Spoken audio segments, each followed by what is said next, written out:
प्रिय मित्रों, जोहार, नमस्कार। मैं अजय भागर के आपका स्पर्धा लर्निंग प्लेटफॉर्म पर बहुत बहुत स्वागत करता हूं और उम्मीद करता हूं कि आपकी पढ़ाई फुल स्पीड में चल रही होगी। फ्रेंड्स, जैसा कि आपको मालूम है, झारखंड स्पेसिफिक टॉपिक का मैं क्लास लंबे समय से ले रहा हूं और इस कड़ी में हमने अब तक 8 सेक्शंस लगभग कंप्लीट कर लिए हैं और इसका झारखंड से रिलेटेड, झारखंड के भूमि संबंधी अधिनियम और कानून, इसके तहत जो पहला सेक्शन है इसका, वो CNT छोटा नागपुर टेनेंसी एक्ट 1908, इसको हम लोगों ने लास्ट 2 क्लास में पूरा किया है और आज हम चाहते हैं कि उससे रिलेटेड जो प्रश्न पूछे गए हैं विगत 4 परीक्षाओं में, उसका हम लोग डिस्कशन करें, देखें कि हम लोगों ने जो पढ़ा है वह कितना कारगर हो पाया है या कुछ प्रश्न जो अभी भी अनुत्तरित रह गए हैं उसके बारे में भी हम यहाँ चर्चा कर लें।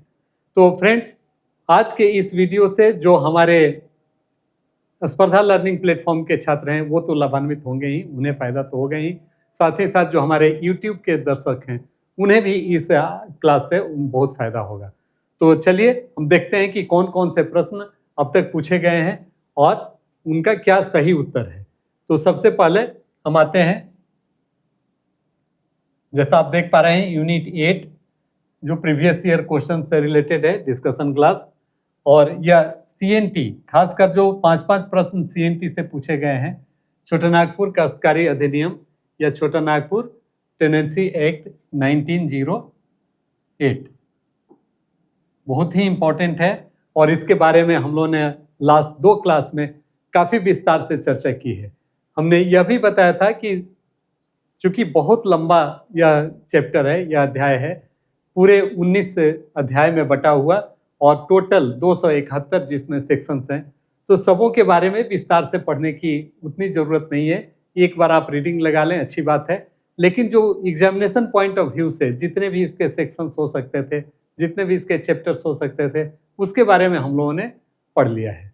हमारे जो स्पर्धा लर्निंग प्लेटफॉर्म के छात्र हैं उन्हें पूरे सेक्शंस का सिंप्लीफाइड लैंग्वेज में उसका स्लाइड्स मिल जाएगा, वो उससे भी अध्ययन कर सकते हैं। हमारे जो YouTube के दर्शक हैं, लास्ट 2 क्लास से उन्हें काफ़ी फायदा हो जाएगा और उससे बहुत सारे प्रश्नों का वो उत्तर एग्जामिनेशन हॉल में दे सकेंगे।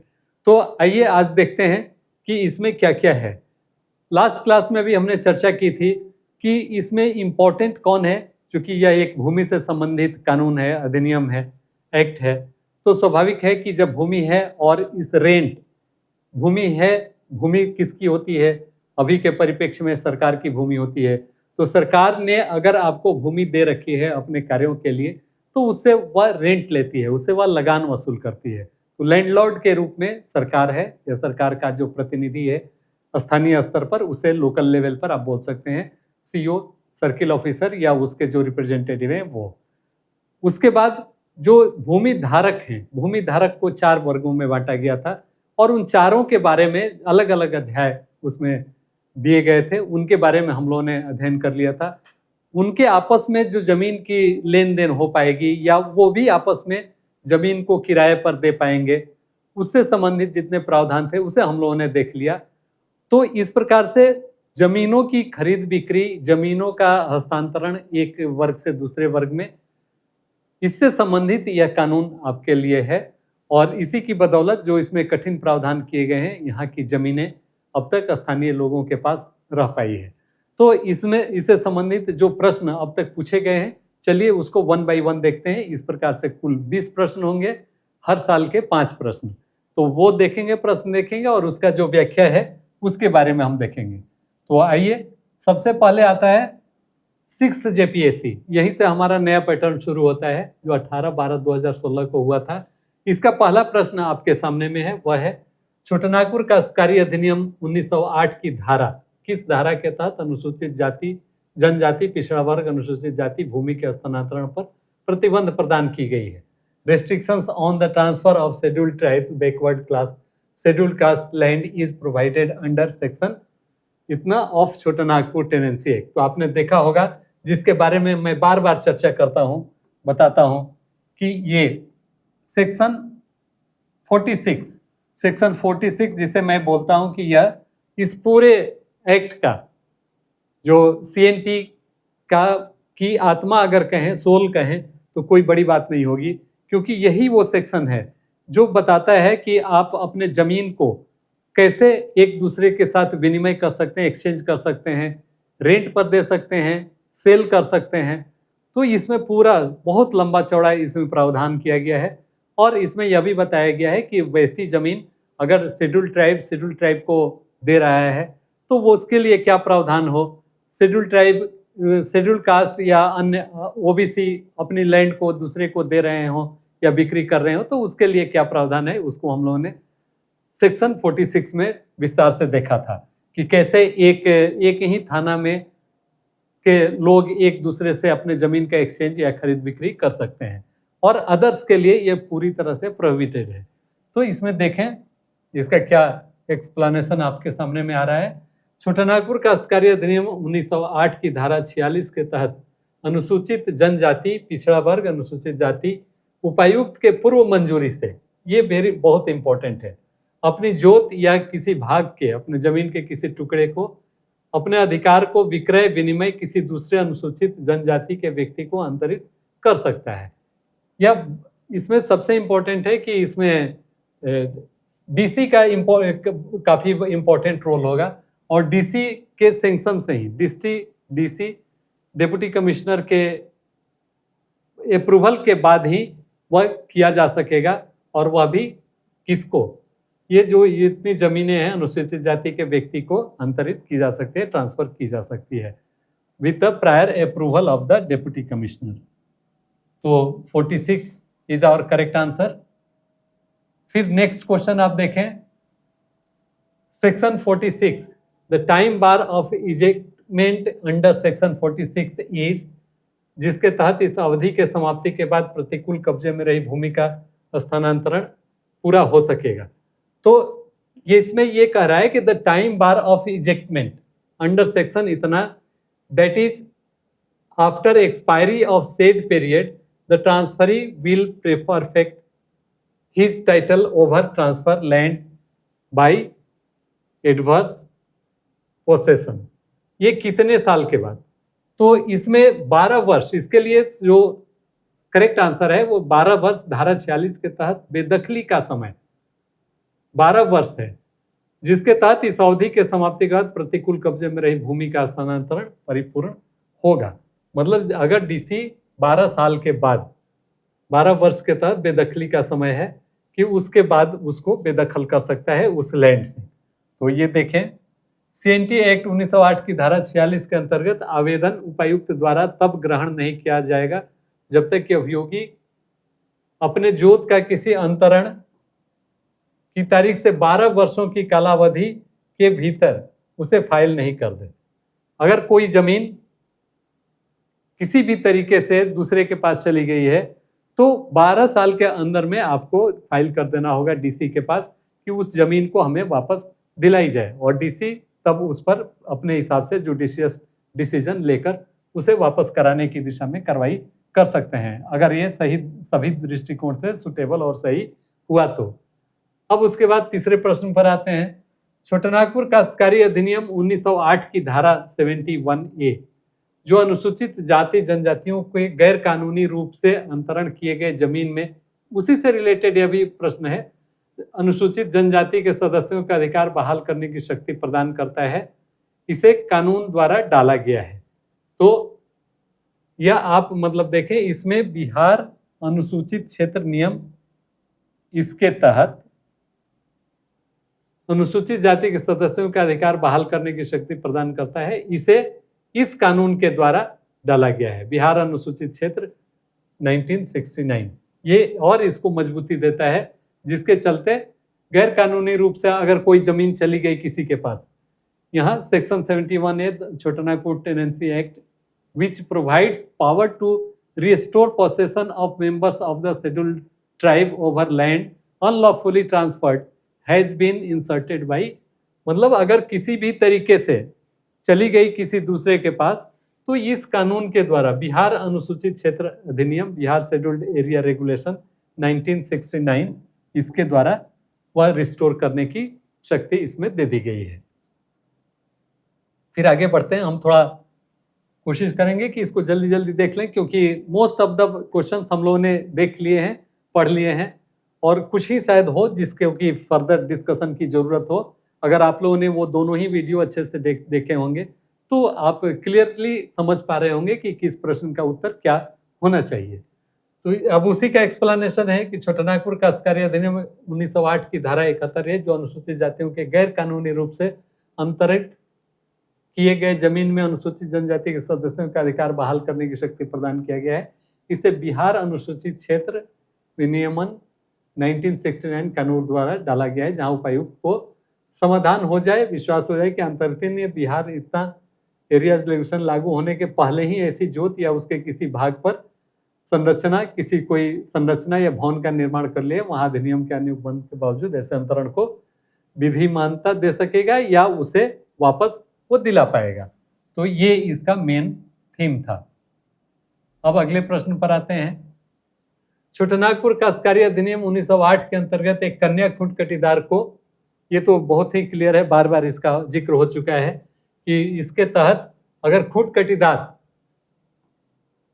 कन्या खूंट कटीदार की ओनर नहीं हो सकती है, वह अपना जीवन निर्वाह केवल के लिए जब तक वह जीवित है तब तक उसका उपभोग कर रही है, उसके बाद से लैंडलॉर्ड के पास वो जमीन चली जानी है। तो पैतृक संपत्ति पर उत्तराधिकार अपवर्जित है, पुरुषों के समान अधिकार प्राप्त है, खूंट कटीदार स्वाभाविक है कि, और answer is a, excluded from the inheritance right on ancestral properties. जो उनकी पैतृक संपत्ति है उस पर उसका अधिकार खत्म हो जाता है। अगला प्रश्न इसी का एक्सप्लेनेशन है। छोटानागपुर अधिनियम इतना की धारा 8 सेक्शन 8 में यह उसका उपबंध है। आप देखे होंगे कि अंतर्गत मुंडारी खूंट कटीदार के विषय में बताया गया है, जिसके अनुसार मुंडारी वह होता है जो जंगल की भूमि खुद उपयोग करता है, अपने परिवार के पुरुष सदस्यों को हस्तांतरित करता है, अतः पैतृक संपत्ति पर अधिकार कन्या खूंट कटीदार को प्राप्त नहीं है। This is the most important, is excluded from inheritance right on this. फिर आगे आते हैं। छोटानागपुर काश्तकारी अधिनियम इतना के अंतर्गत पद भूइंहरी रैयती की परिभाषा में सम्मिलित किया गया है। भूइंहरी रैयती, तो आपको उस दिन हम लोगों ने बताया कि भूइंहरी रैयती, मुंडा की जमीन को भी भूइंहरी रैयती बोला जा सकता है, उरांव की जमीन को भी बोला जा सकता है। भूत खेत पाहन के पास दिया जाता था उस समय, जो पुजारी होता था, जो गांव के लोगों को खाली इल पावर से बचाने के लिए, दुष्ट आत्माओं से बचाने के लिए जो कार्य किया जाता था, भूत भगाने के लिए या वहाँ की कुपित जो आत्मा होती थी उनको भगाने के लिए उसको जो जमीन दिया जाता था उसको भूत खेता बोला जाता था। तो भूत खेता इसमें शामिल नहीं है। टेनेंसी में टर्म भूइंहरी टेन्योर में डिफाइंड द छोटानागपुर टेनेंस, इसमें ये सभी, ये सभी हैं, लेकिन बी भूत खेता उसमें शामिल नहीं है। छोटानागपुर काश्तकारी अधिनियम के अंतर्गत पद भूइंहरी रैयती की परिभाषा में भूत खेत को सम्मिलित किया गया है। यह पाहन को दी जाने वाली सेवा भूमि है, इसके उपज या आय से भूत प्रेत की पूजा की जाती है।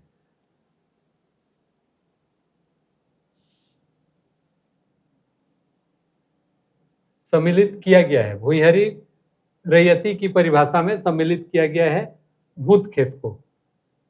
भूइंहरी रैयती, उस दिन एक्चुअली थोड़ा एक्सप्लेनेशन में आप सुधार कर लें, भूत खेत को भूइंहरी रैयती में सम्मिलित किया गया है।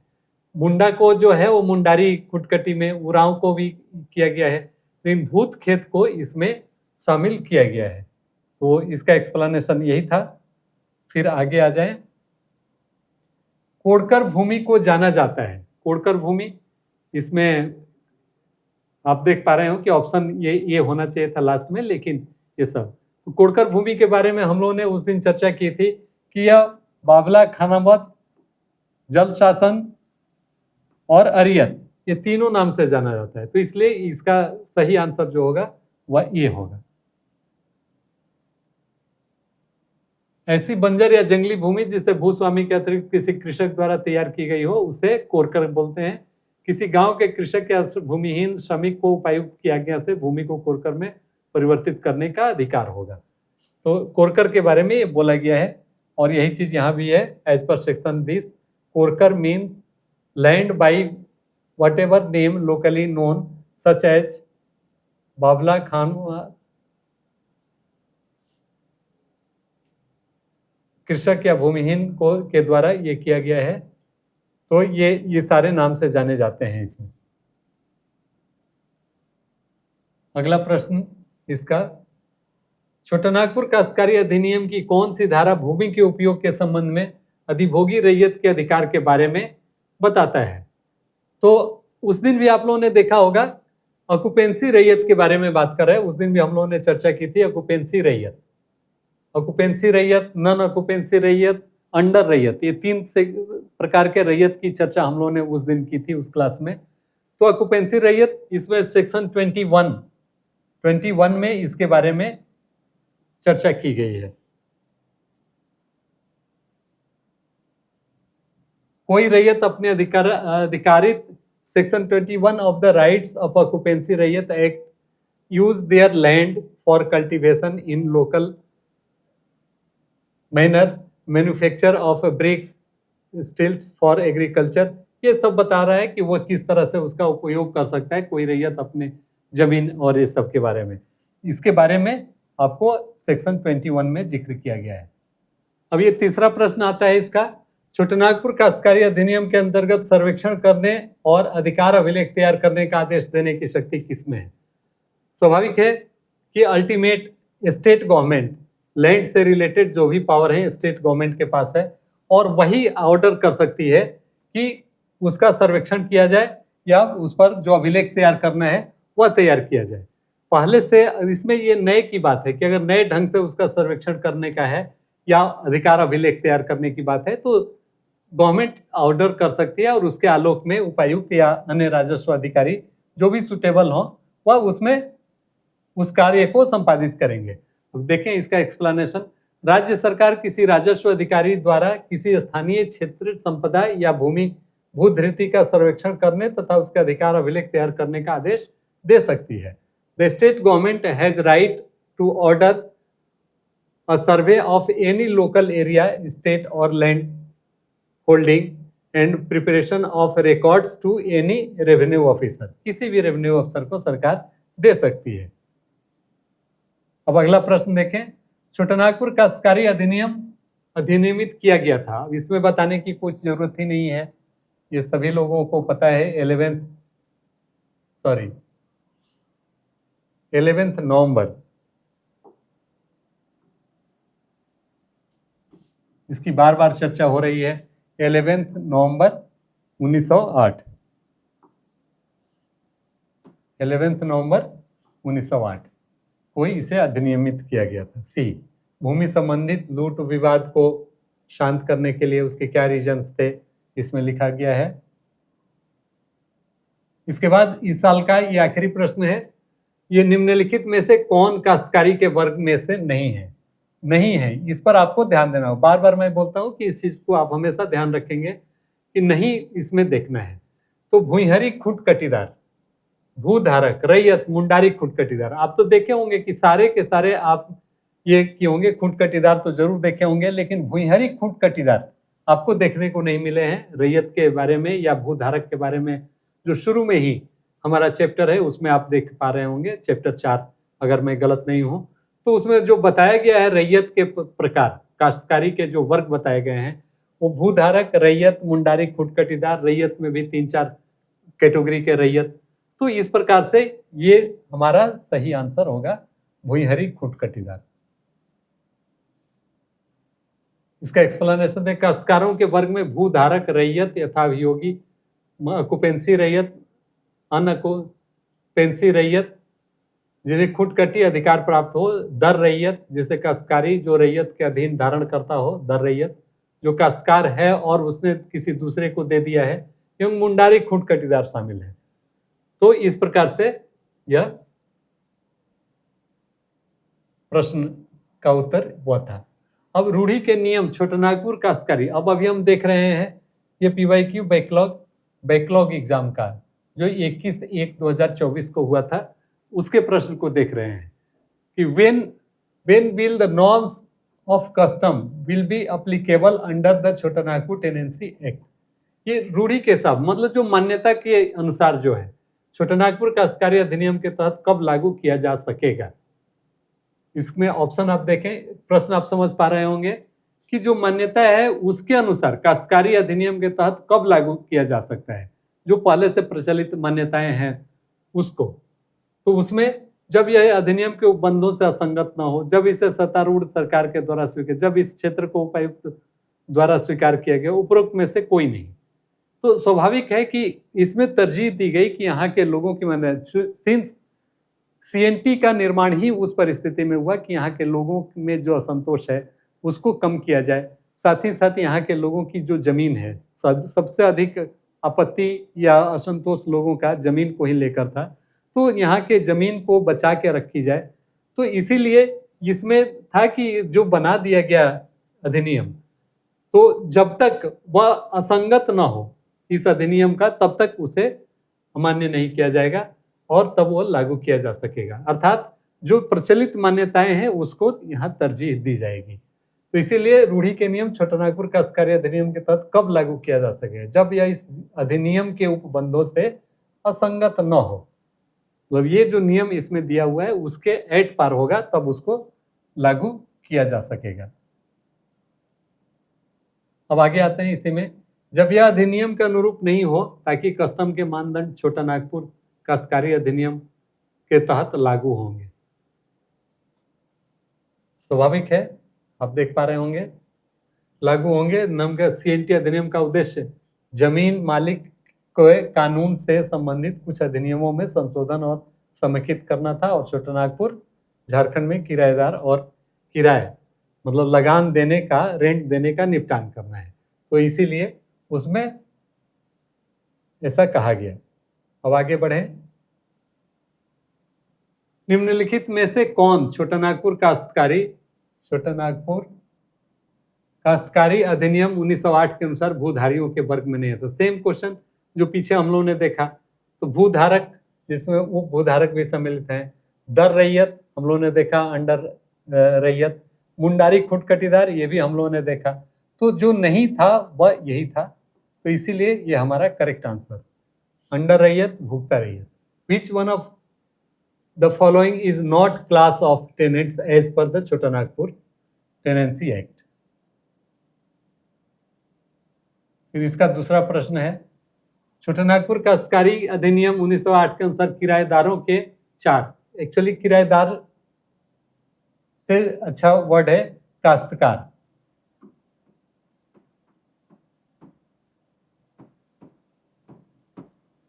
किराएदार मकान के होते हैं, काश्तकार जमीन का। तो ये आप सब पढ़ सकते हैं। छोटा नागपुर काश्तकारी अधिनियम के अनुसार काश्तकार के चार वर्ग हैं जो इस प्रकार है। सेम क्वेश्चन आप देख पा रहे हैं कि ये क्वेश्चन बार बार रिपीट हो रहा है, कितना इंपॉर्टेंट है। तो इसलिए आपको यह जानना बहुत जरूरी है कि जो लैंड होल्डर, जो भूधारक के जितने भी क्लास हैं, चार क्लास हमने जो बताए थे, उसको तो एकदम कंठस्थ कर लीजिए, जरूर उससे एक न एक प्रश्न हर साल आ ही जाएगा। तो काश्तकारों, इसमें कार्यकाल धारक, जिसमें कार्यकाल धारक भी शामिल हैं, रैयत, दर रैयत, मुंडारी खुट कटीदार। अभी स्वाभाविक है इसका आंसर आपको आसानी से मिल पाएगा।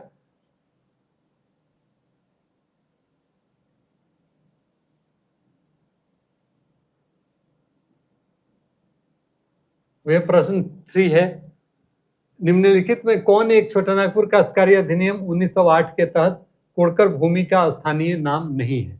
यह भी प्रश्न ऑलरेडी पहले रिपीट हो गया है, आपने देखा था। तो बहवाला, खंडावत, अरियत ये सब तो आपने सुन लिया था। उल्गू धान ये आपको नहीं मिला था, तो उल्गू धान नहीं है, इसलिए और करेक्ट आंसर इज उल्गू धान। गांव या निकटवर्ती गांव के निवासी प्रत्येक कृषक भूमिहीन मजदूरों को उपायुक्त की अनुमति से उस गांव की भूमि को कोड़कर में परिवर्तित करने का अधिकार होगा। ये वही बात ये बताया जा रहा है कि जल शासन भी इसको बोलते हैं। खंडावत, जल शासन, वाला, अरियत ये सारे इसके नाम हैं, इस नाम से जाना जाता है वही हर जमीन। अगला प्रश्न, छोटा नागपुर काश्तकारी अधिनियम के अनुसार उपायुक्त द्वारा पारित डिक्री या आदेश के निष्पादन के लिए आवेदन ग्रहण करने की सीमा है। जो उनके द्वारा डिग्री कर दिया गया, what is the period of limitation for application for execution of a decree or order passed by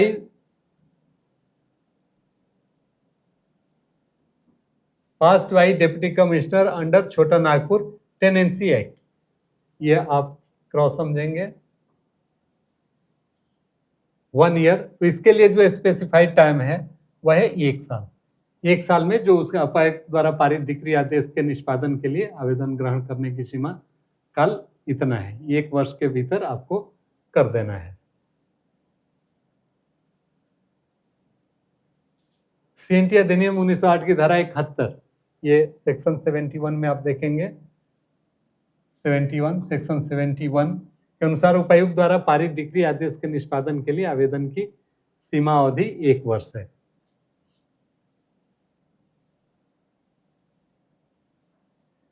छोटा नागपुर काश्तकारी अधिनियम, इसका आखिरी, इस साल का आखिरी प्रश्न। छोटा नागपुर काश्तकारी अधिनियम 1908 की धारा सेक्शन 33A के तहत किसे लगान में कमी करने का अधिकार है? लगान में कमी, बहुत सारे कारणों से लगान में कमी करने की बात हम लोगों ने पढ़ी है। तो ऑब्वियसली ये उपायुक्त डीसी को इसका राइट है, पावर है कि अगर वो समुचित समझे तो जो पहले से लगान फिक्स था, और अगर जो लैंड होल्डर है, जो रैयत है, वो आवेदन देता है कि इससे उपज कम हो गई है, या मतलब ये लैंड कम हो गया है, या प्राकृतिक आपदा बराबर आने के चलते इस पर उतनी उपज नहीं हो पाती है, जो भी कोई वैलिड रीजन हो, उसके आलोक में आवेदन करने पर डिप्टी कमिश्नर अगर संतुष्ट हैं कि हाँ इसमें लगान कम किया जाए, तो वो कम किया जा सकता है उनके द्वारा।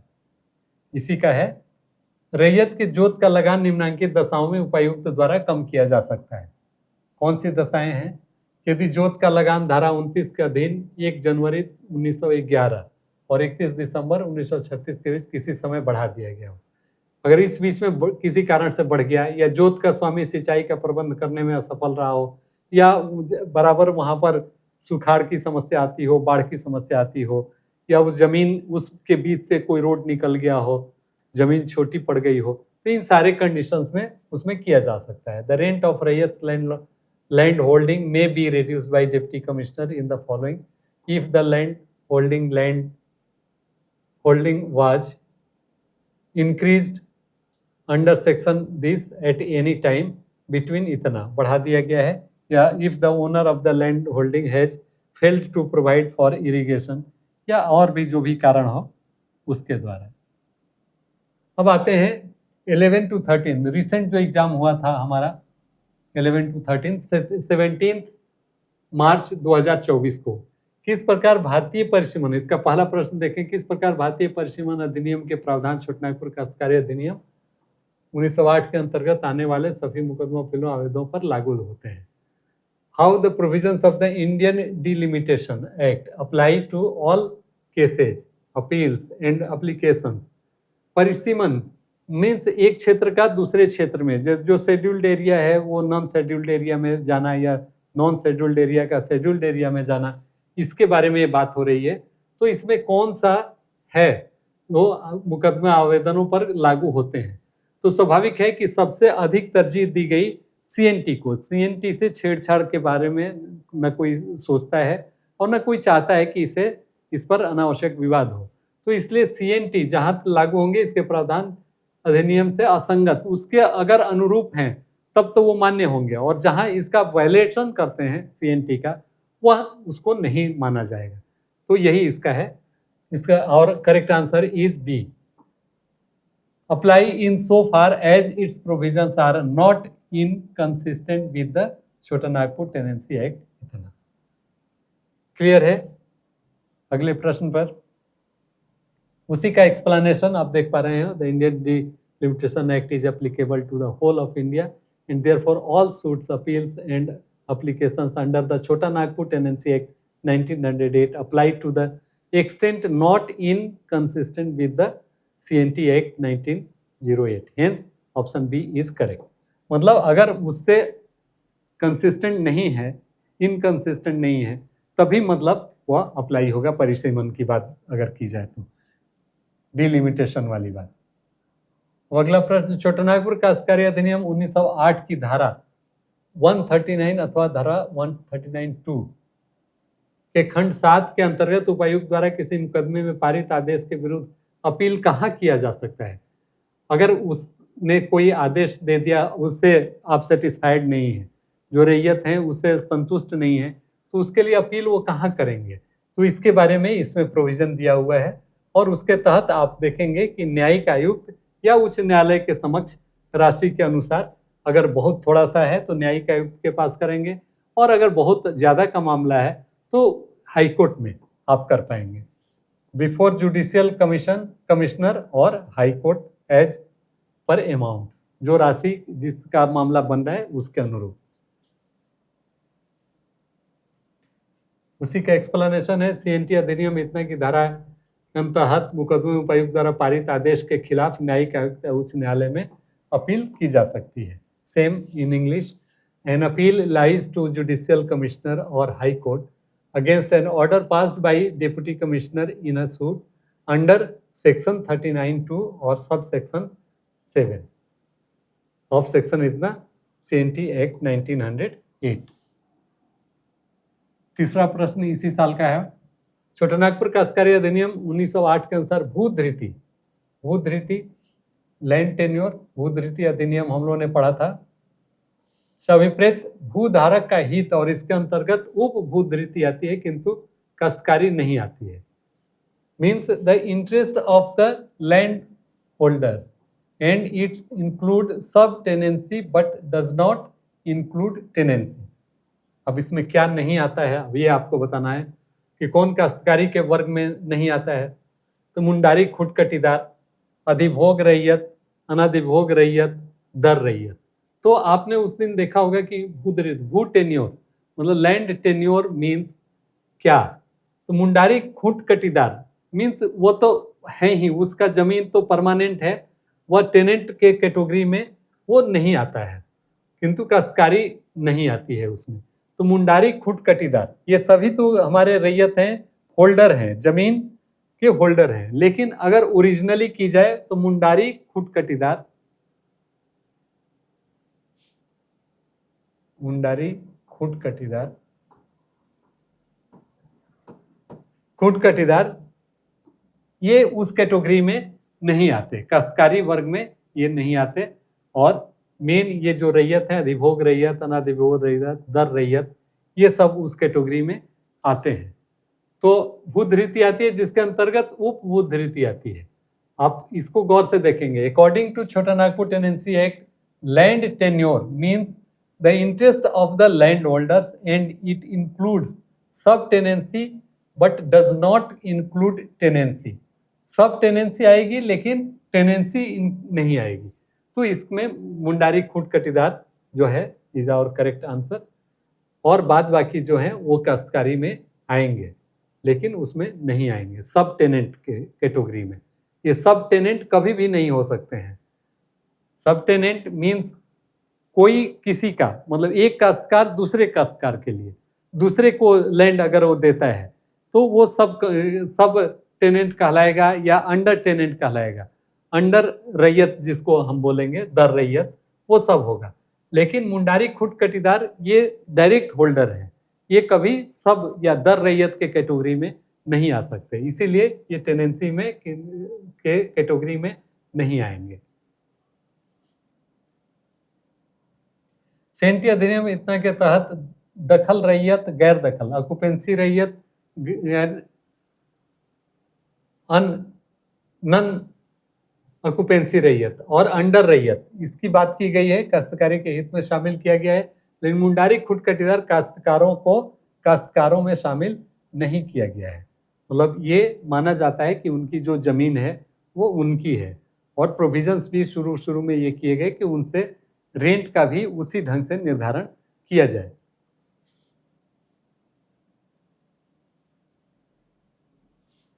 फिर क्या छोटानागपुर काश्तकारी अधिनियम 1908 के तहत सिविल प्रक्रिया संहिता 1908 की प्रक्रिया लागू होगी जब उपायुक्त के समक्ष मामलों को का विचरण हो रहा हो।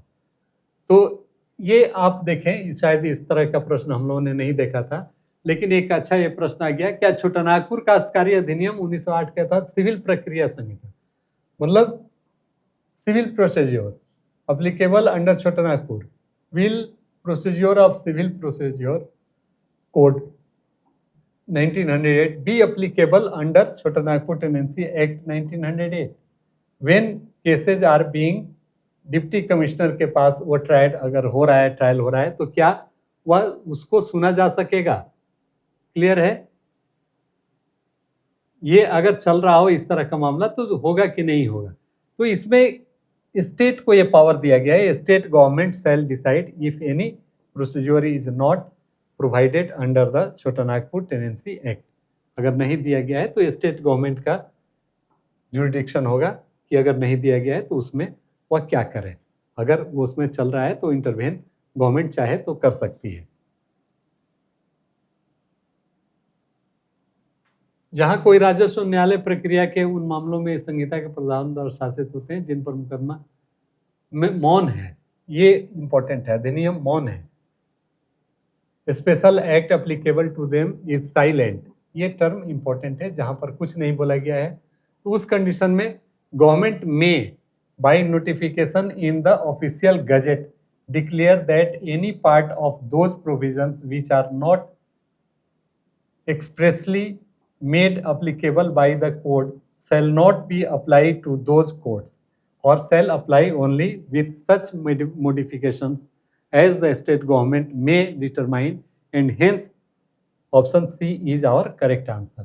जैसा कि राज्य सरकार क्लियर है, इसमें उन प्रावधानों का कोई भी हिस्सा जो इस संहिता द्वारा स्पष्ट रूप से लागू नहीं किया गया है उन न्यायालयों पर लागू नहीं होगा या केवल उन संशोधनों के साथ लागू होगा जैसा कि राज्य सरकार निर्धारित कर सकती है।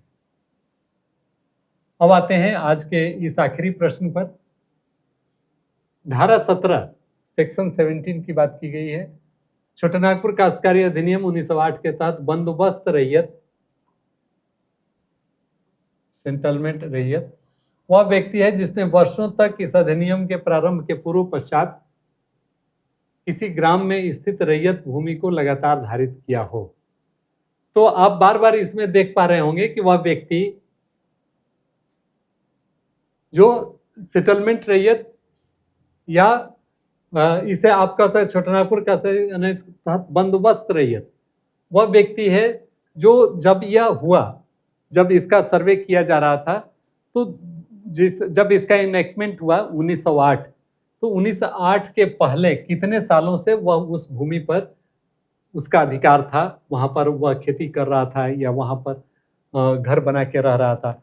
तो इस प्रकार से उसका यह माना गया कि 12 वर्ष की सीमा तय की गई थी कि 12 वर्ष तक अगर से पूर्व से वह व्यक्ति उस जमीन पर है तो उसे सेटलमेंट रैयत या ऑक्यूपेंसी रैयत उसको बोला जा सकता है, माना जा सकता है।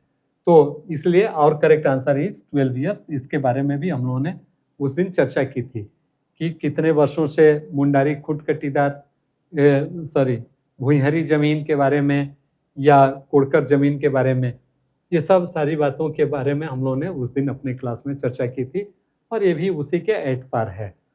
तो फ्रेंड्स, अब आज का यह क्लास यहाँ पर ख़त्म होता है और इसका एक्सप्लेनेशन भी आप देख लें। प्रावधान के अनुसार प्रत्येक व्यक्ति जिसने इस अधिनियम के लागू होने से पहले या बाद में 12 वर्षों तक लगातार पूरी तरह आंशिक रूप से भूमि को रैयत के रूप में रखा है, उसे बसे हुए रैयत के रूप में माना जाएगा।